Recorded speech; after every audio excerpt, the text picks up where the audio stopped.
ต้อนรับทุกท่านเข้าสู่รายการซูเปอร์สปาร์นะวันนี้แมนมาประจนภัยพร้อมกับดาราฮับเซินมากับลูกสาวบอสซ่าบาร์บี้ที่เราไปคอดำแม่เพื่อนหลังจากที่ยาและพิเศษกว่านั้นก็ครับก็ทั้งมีศิลปินฮับเซินมีน้องสายแสงทองเจ้าของเพลงคนห้องเศร้าและก็ดวงตาเนาะอยากย้อนเวลาแล้วก็ข้าวหัวลาเดนโมแมนหัวล้าน นี่อยากกอซื้อลิ้นหน่อยค่ะมิดสมาชิกวงโลโก้ผลงานเพลงสเปคลูกไพ่แม่แล้วก็น้องทรายบักบิ๊กไกซีบีนบิ๊กเนาะจะบอกผลงานเพลงฮักคนต่อแหลแม่น่ะแมน ฮักคนต่อแหลฝากติดตามเลยประมาณนั้นและพิเศษเนาะวันนี้พวกเรากำลังเฮ็ดกองไฟอยู่อยากให้ทุกคนติดตามชมพร้อมกันว่าหลังจากกองไฟแล้วพวกเราจะเฮ็ดยังไงจริงจะได้ป่าอยู่ในน้ำแห่งนั้นเพื่อที่จะมาเป็น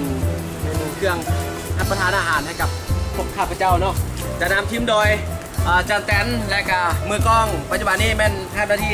โดยต้อมคิดดื้อและก็หลวงพ่อทรายบ้านจอมแจ้งที่จะดำเนินรายการก็จะเปลี่ยนกันจับกล้องไปจับกล้องมาตอนนี้ไฟลุกละถือว่าสามารถติดตามภาพบรรยากาศพร้อมๆกันเลย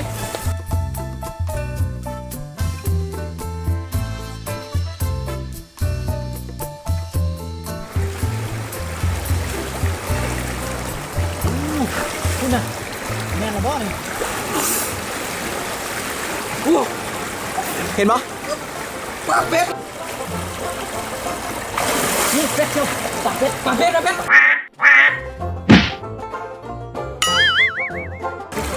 ื่อนยิงดีได้ป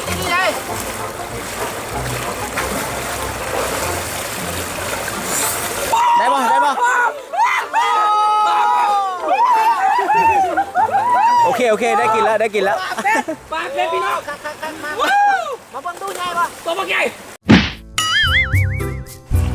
กูเคยเห็นใส่มาก่อนน้ำเงื่อมนี่แหละแห่งเดียวในโลกนั่งมันตั้งเป็ดมันตั้งป่าบกได้มันบุมีขาดดอกโอ้สุดยอดโอ้เต็มดีใจสุดละมือนี้อิ่มละได้ปลาเป็ดป้ายิงได้แบบวะครั้งแรกเนาะแต่ผมเคยเห็นจะแค่ว่าชอบยิงปลาแล้วเป็นยิงได้เข้าตกเป็ดแล้วมันไหลเลยชอบยิงตัวนึงมาให้เราเหมือนละซื้อมาตัวนี้อันนี้เป็นปลาที่ลุ่มต้อมแล้วลุ่มมันนั่นเดี๋ยวเอาดิเนี่ยครับนี่ไปทำดอกไม่ทำนึงเดี๋ยวแล้ว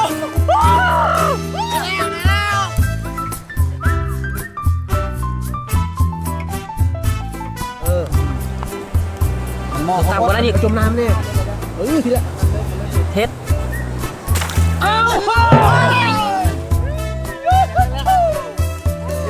โดนนะ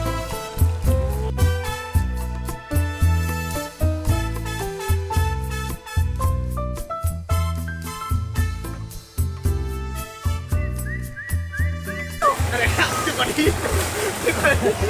นนี้หาเด็กดักกินมันเลย